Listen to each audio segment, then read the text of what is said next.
fresh off the press. Can everyone at home see that? Yes. Yeah. Perfect. Thank you. So loud. Right, hello everybody. My name is Anni Vanhatalo. Thank you, Kim, for the introduction, and thank you for organizing this event. And I'm sorry it's such a rush. I was hoping to join for lunch and everything, but my timetable didn't quite allow that. So I will be talking about the importance of eating your vegetables today, essentially. That's what it boils down to. And this is quite a large trial that we run with CRF and CTU here in Exeter. And this is one of those unfortunate trials that got massively disrupted by the COVID pandemic. So this was a more challenging trial than most to complete, but we did manage it. And these are the co-investigators. The principal investigator is Professor Andy Jones, my colleague. And this is a collaboration between Exeter and Cardiff universities. And the study was sponsored by BBSRC, the government funding, and also industrial partner DuPont and IFF. So, why are we interested in vegetables? So let me explain a little bit about the background here. So nitric oxide is a signaling molecule we all have in our bodies. And nitric oxide is really important because it signals multiple different pathways. So it influences neurotransmission, so brain function and neurological function in the body, but also how we metabolize nutrients. So glucose uptake into the cells, muscle function and muscle contractility, how we handle calcium in the muscle. And a really important effect of nitric oxide is that it regulates blood pressure, so vasodilatation. Other vascular effects are the growth of the vascular system, so creating new blood vessels in the muscle, and also controlling mitochondrial respiration, so the energy production in skeletal muscle cells and all body cells, really. So very kind of omnipotent signaling molecule, and it's very important for health. As we age, the production of nitric oxide becomes a little bit impaired. So that's why healthy aging, it really goes hand in hand with a good nitric oxide production system. And the reason why this links into oral microbiome, so the bacteria that live in our mouths, is that we know from epidemiological studies that oral dysbiosis, so disturbed microbiome in the mouth, is also associated with several diseases of the systemic diseases like Alzheimer's and the different types of dementias, metabolic diseases like diabetes, inflammatory conditions like rheumatoid arthritis, and so on. And there is a link between nitric oxide production and the oral microbiome. Humans have two discrete pathways by which we can produce nitric oxide. And one of these is what we call the NOS-dependent pathway. So NOS is an enzyme, nitric oxide synthase, and it uses L-arginine as a substrate, and it produces nitric oxide. Now, the activity of this key enzyme is impaired by low oxygen availability, oxidative stress, which increases again with aging, and in older age, the NOS function, the natural NOS function, is reduced compared to young people. But that's not necessarily the end of everything, because nitric oxide can be recycled. So it can be oxidized to these two molecules. So this is nitrite and this is nitrate. And these molecules are also important because we can ingest nitrate from diet. Particularly, many vegetables are rich in inorganic nitrate. And this nitrate can then be recycled and activated by the oral microbiome back into nitrite, which can then be reduced back to nitric oxide. So there's a recycling system here, and we can subsidize that further by making sure that our diet contains a lot of nitrate. Now, the important bit is that we need to have the right bacteria in the mouth. Not all of them can bioactivate nitrate, but many of them can. And we know we've done experiments where we've asked individuals to use strong antibacterial mouthwash 3 times a day, therefore wiping out the oral bacteria temporarily. And that will reduce the availability of nitric oxide in the body. And it can also elevate blood pressure because we no longer have that continuous availability of nitric oxide to keep the blood pressure nice and low. So this production of nitric oxide from one or the other pathway is really key to keep blood pressure low. Now, in this microbiome trial that we run with CRF, we wanted to see what the effects are of supplementing the diet with nitrate-rich vegetable juice, and on the other hand, using strong antibacterial mouthwash to stop the bacteria working on blood pressure in young and old individuals. Keeping in mind that this NOS pathway is much more active in the young people than it is in the old. Now, I wanted to show you the original timeline. This was meant to be a 3-year project, but thanks to COVID, it ended up being a 4-year project, a bit over. So just on the 20th of March, we had the last 16 participants very close to completion. And it was heartbreaking that so many people have been going through this long intervention and we just couldn't bring them to the lab to complete the experiment. And we had to close everything for several months there, furlough the postdocs who were working on the project, and do a lot of paperwork, which CRF were fantastic in assisting us in on revising the ethics to make everything COVID safe, and then getting additional funding to keep the research staff employed for the extension period. And then finally, we managed to get participants back in the lab in, it must have been late October 2021, I believe, if I think you can correct me on the dates. And we then managed to get the last participant visit in on 6th of May 2021. So this is what we did. Can yeah, that's I just realized, yeah, you can see that as well. So that's not helping because I'm my slides so wide. Ah, thank you. So this diagram shows the flow of the study. So we recruited young and older individuals, and we used a placebo-controlled double-blind crossover design. And there were 3 intervention periods. So there was a control, which was beetroot juice with all the nitrate filtered out. So beetroot juice is really naturally high in nitrate. So this is a 100% natural product. But we can create a placebo product out of it by filtering the juice and taking the nitrate out.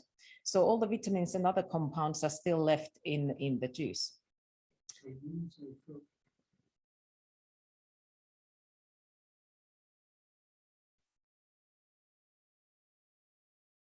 So it's actually a process that was developed by Dr. Mark Gilchrist as part of his PhD here in Exeter. And I understand it's a nitrate binding resin that they use in that. But Mark will be able to tell you more details. Yeah, absolutely. So, and then we use the natural nitrate-rich beetroot juice as a positive control. And then the final treatment was, as a negative control, was the mouthwash use.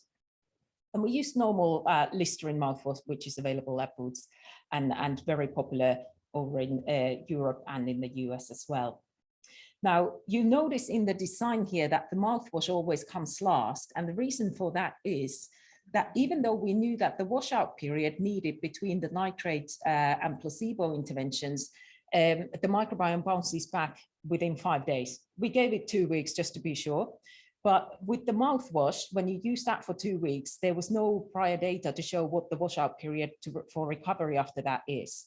So that's why the mouthwash always came last. And these are the stats on the young and older cohorts in terms of age. So 18 to 30-year-old young adults and over 65-year-old older adults, both men and women. And you'll notice that even though the blood pressure in the older participant group is higher than what it was in the younger participants, this is still a very healthy blood pressure for this age group. So these were healthy young and healthy older individuals that we compared. And we measured, I should go back here. So in the design, there was a screening visit. And then when participants were randomized into these interventions, they visited the lab before and after each of these 2-week intervention periods. So there were a total of 6 experimental lab visits to the lab. And it took 11 to 12 weeks to get through the whole protocol, but often longer because people obviously have lives and they're not necessarily able to accommodate exactly a 2-week washout. So it might have been a little bit longer than that in some cases. And in terms of the results, so we measured blood pressure, we measured nitric oxide biomarkers in the blood, and we also took oral samples to quantify, to sequence and assess the relative abundances of the oral microbiome. So these are the blood circulating concentrations of nitrate and nitrite in young and older individuals. And you can see here that the conditions are color coded. So mouthwash is in blue symbols, placebo in red, and the high nitrate beetroot juice in green. These are the younger individuals by age, and then you can see the individual data points for all the older individuals. And the second diagram indicates the change. So change in plasma nitrate from pre to post 2 weeks of beetroot juice ingestion. And you can see here that in terms of the results, the high nitrate condition provided a 10-fold greater nitrate and nitrite. There's a typo there. So both the nitrate and nitrite concentrations were 10-fold greater after beetroot juice, high nitrate beetroot juice supplementation compared to both placebo and the mouthwash. And the interesting finding was that this increase was greater in nitrate and nitrite in the older cohort than the younger cohort. So it looks like the older people in this study got a greater benefit in terms of their increase in nitric oxide bioavailability.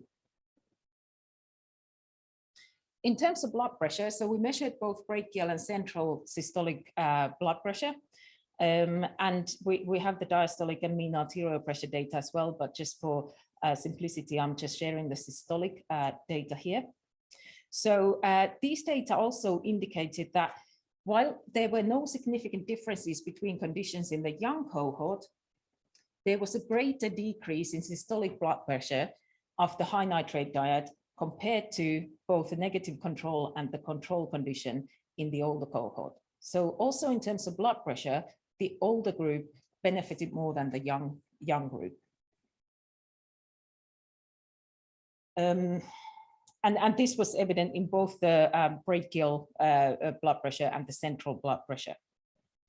In terms of the magnitude of the change in the older group, this was about 7 millimeters of mercury reduction, which is clinically important.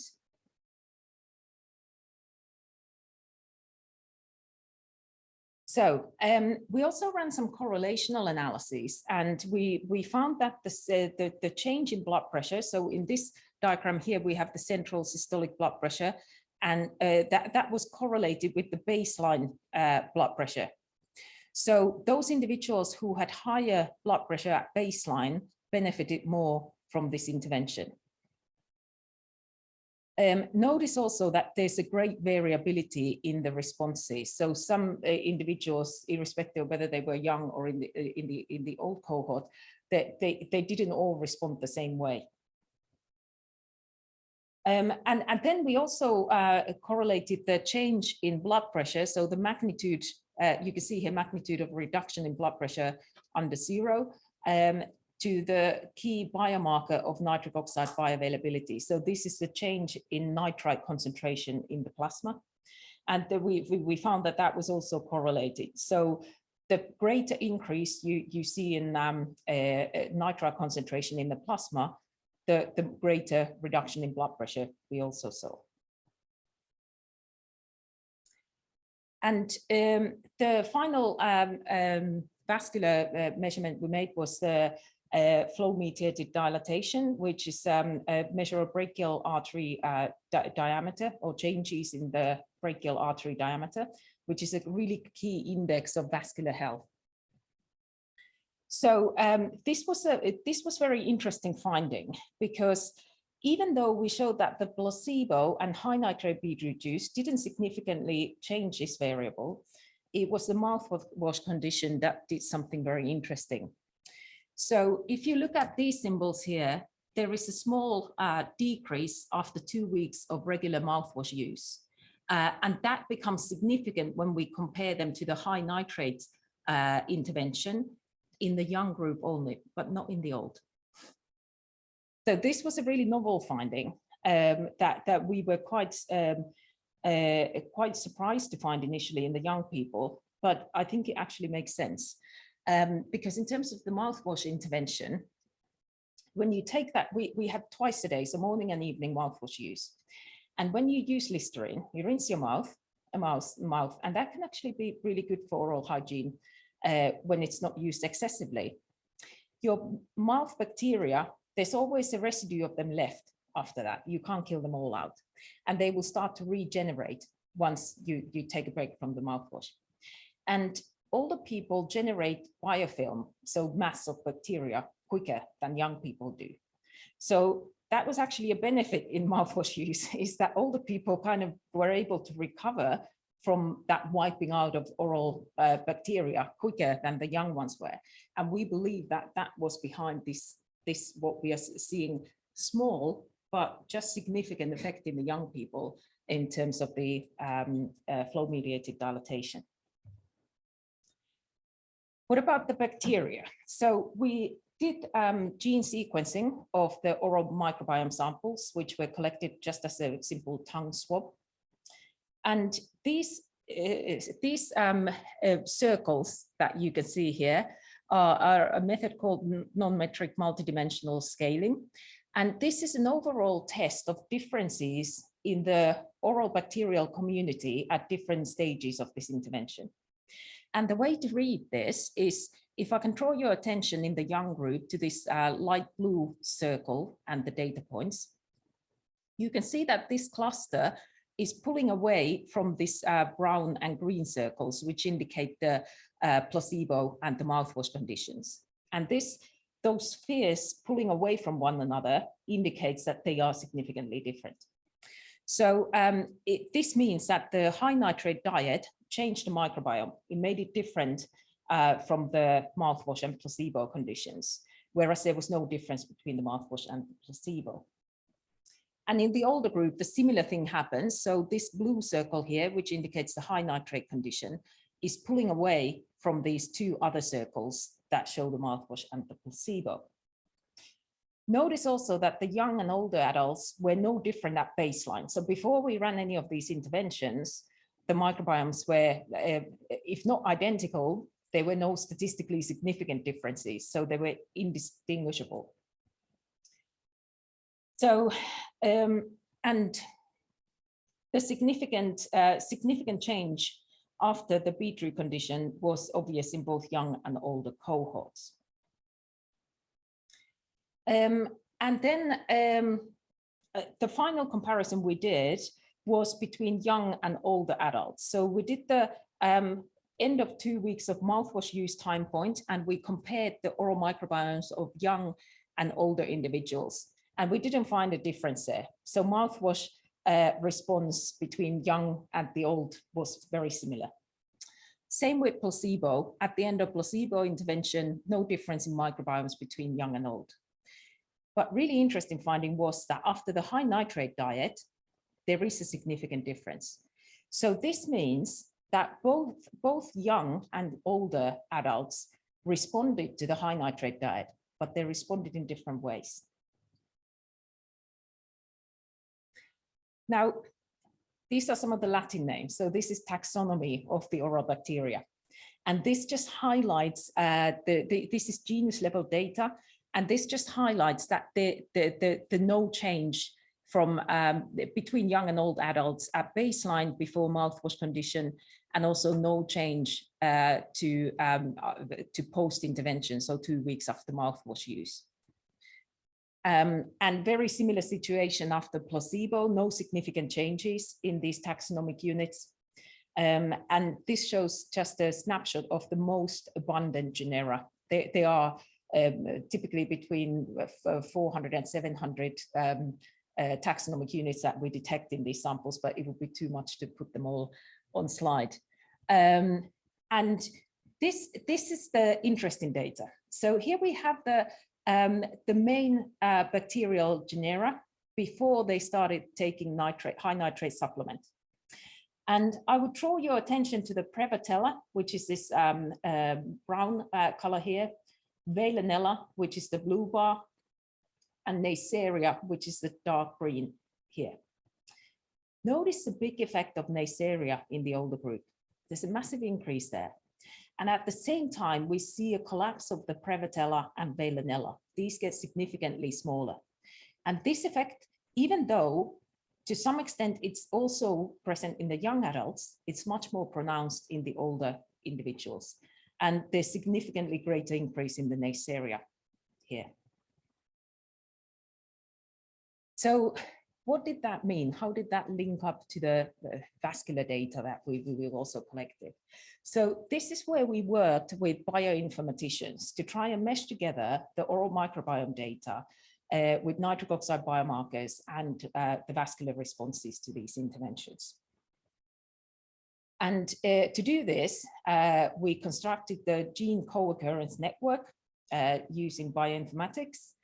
And the purpose of this was to identify modules, so groups of bacteria that like to live together, basically. Not all of them are friendly, not all of them thrive under same conditions.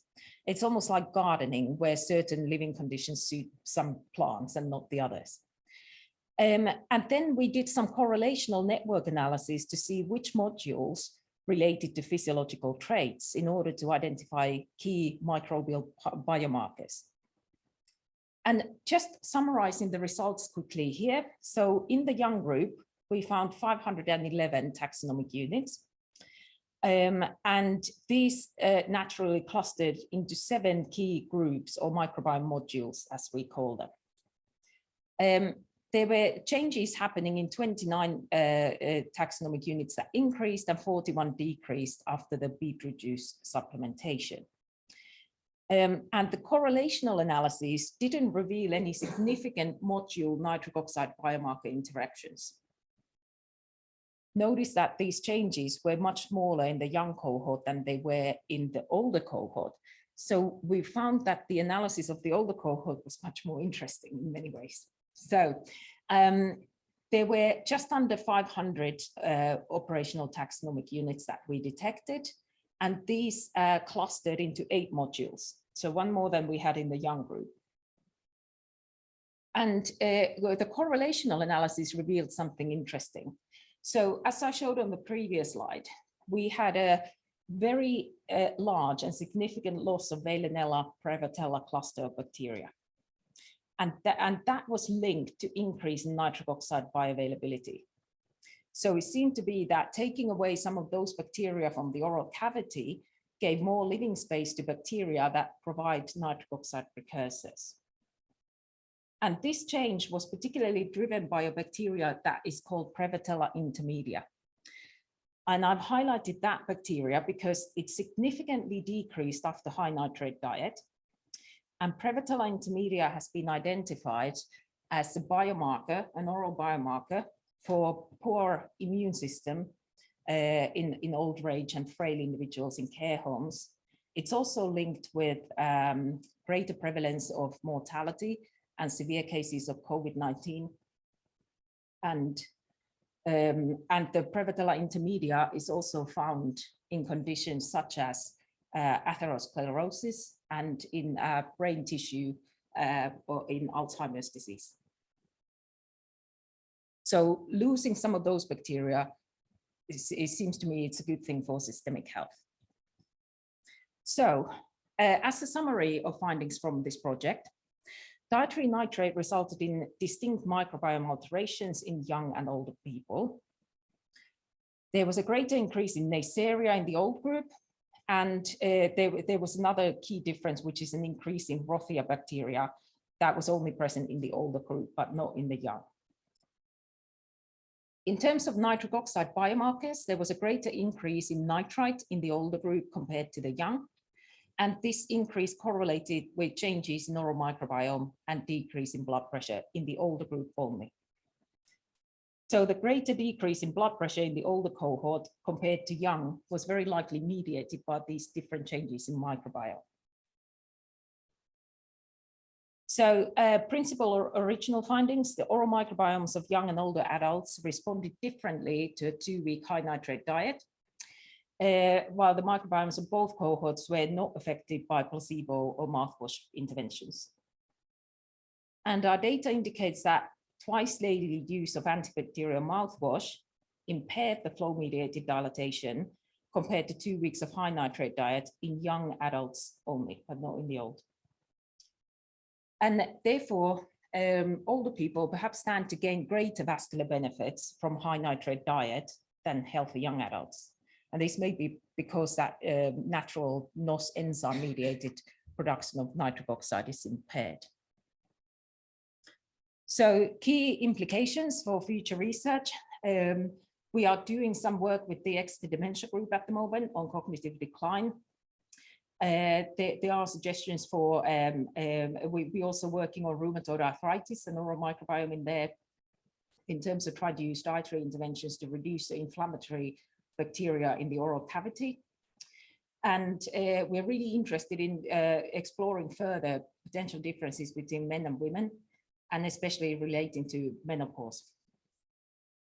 So with that, thank you, and acknowledgements. Thank you for all these wonderful people who made it possible for us to complete the work.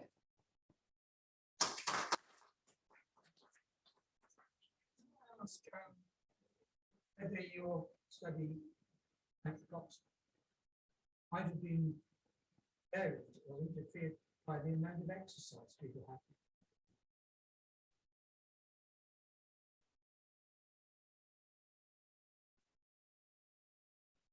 Dump form of exercise, set of exercises, it does dump a lot more nitric oxide into your system. Some of your people in the research were doing a lot of exercise, and others weren't. That would interfere with the results. Yeah, that's a very, very good point that you're raising there. So athletes who train, particularly endurance trained athletes, they tend to have higher concentrations of NO biomarkers like the plasma nitrite that I mentioned here compared to sedentary individuals of the same age group. And we've done some work indicating also, so I'm an exercise physiologist by my first background. So showing that if we recruit individuals of different training states who have different maximal oxygen consumption rates, for example, on the basis of their training, is that the magnitude of benefit is greater in those intermediate and untrained individuals rather than those highly trained ones. So they tend to gain less benefit from the supplementation because they already have a very highly functional NOS system. So that's definitely a consideration here. In this study, so we were recruiting, we had a very broad inclusion-exclusion criteria, ostensibly healthy individuals who were not on any chronic medication that could intervene with nitric oxide metabolism, like statins, for example. But in terms of physical activity levels, we only gave an instruction to keep it the same across the study period. So we didn't particularly exclude people. There were some ramblers, there were some individuals who keep active, but in terms of the dietary intervention, that could have contributed to some of the scatter that you saw in the individual data, that some people have much larger benefit than others did. Did your group of the older people include people with high? I remember the first or second slide you got showed some average blood pressures. Now, with older group people, I mean, the blood pressure of 180 over 90 or 100 is really quite common. And yet it looked as though the blood pressure of the older people was good compared with what you would expect from a random sample of older people. Absolutely. So I think the baseline systolic on screening visit, the baseline systolic blood pressure was 126 on average. I think that was the mean value, quite a large standard deviation. And that was the basis. So anybody who had indication of pre-hypertension or hypertension would not have made it through screening at that point. But those who were then past the screening stage and entered into the trial, we obviously measured the blood pressure on 6 subsequent occasions. And you would have seen in one of the scatter plots that I showed that we had readings as high as 140 millimeters of mercury in some cases, which may be to do with the clinic exposure, the environment that might have, given us a high value. But this was, blood pressure was always measured after 10 minutes rest in a quiet room and according to the guidelines. But we definitely saw variability in there. And the correlation I showed that people with higher baseline blood pressure measurements benefited more has also been shown by other trials. So that seems to be a consistent result. Did you take into consideration the white coat syndrome? Yes, I assume that's what was in play here, that even though they had a screening visit and came to CRF who are very experienced in running these protocols, that the white coat syndrome certainly would have, if we'd made home measurements, we probably would have seen lower values.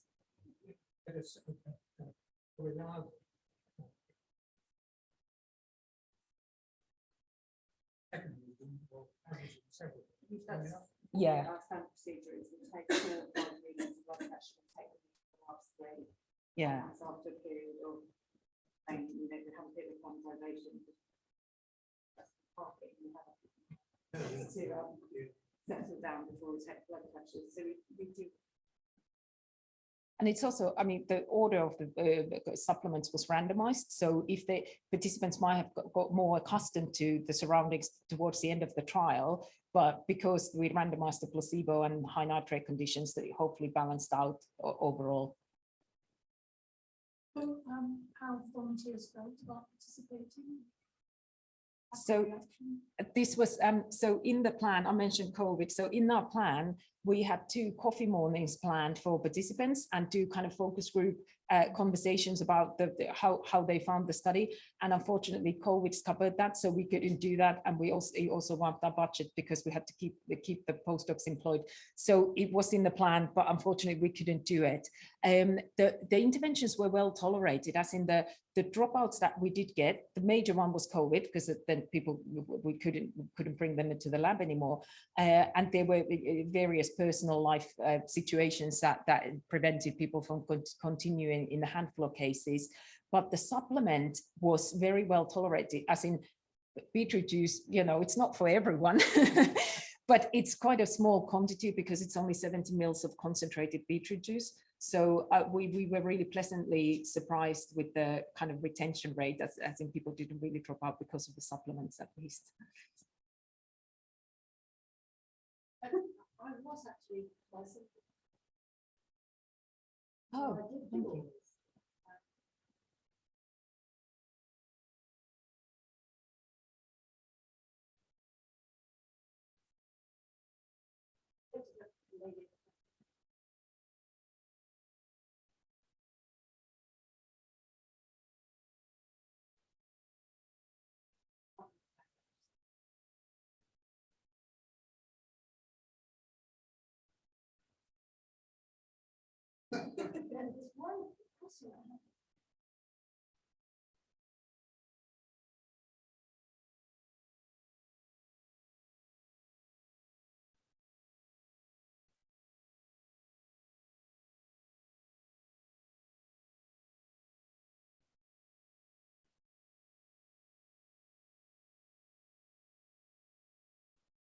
That was the flow-mediated dilatation. So Kumi Aisava made those measurements.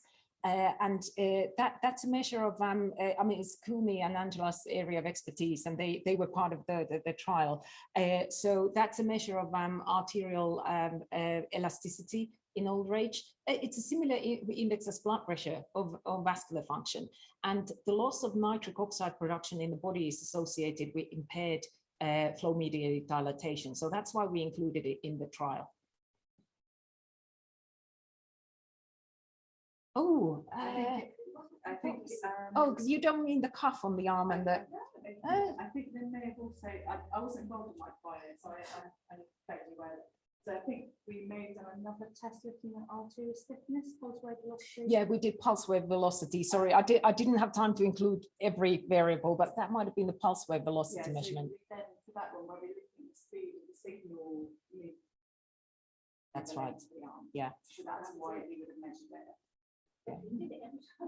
Yes. Yes. Please stay precise. Yes. Very, And I can tell you that that measurement didn't change significantly with the intervention. So I focused on the ones because I only had half an hour and I realized we've run over. So it was a very big trial, but I'm happy to follow up afterwards if you want more details. Just quickly, what's the strap line then? And you said at the beginning, oh, we've all got to eat vegetables. Yes. What the public Just don't very know, quickly, yeah, if you want one to. sentence is all I need. So start early. This is a preventative thing. I mean, beetroot juice isn't going to cure diseases. That's my take on it. It prevents diseases because you want to have a steady nitric oxide supply as you age, as your nose function might be getting a little bit less efficient. And it doesn't have to be beetroot juice. Eat rocket, spinach, green leafy vegetables, fennel, celery. Include a lot of vegetables in the diet and keep the nitrate intake naturally high without having to drink beetroot juice as well. And it keeps the oral cavity in a good health, prevents those inflammatory bacteria of gaining a foothold. And it's just a win-win in my mind. So that Let everybody know that. we're trying. I think the blood pressure effect is well recognized already. The oral microbiome and the implications for cognitive health. We're working on that with the dementia group at the moment. So, yeah, thank you. I prepared my beetroot last night, having dug it out in the morning.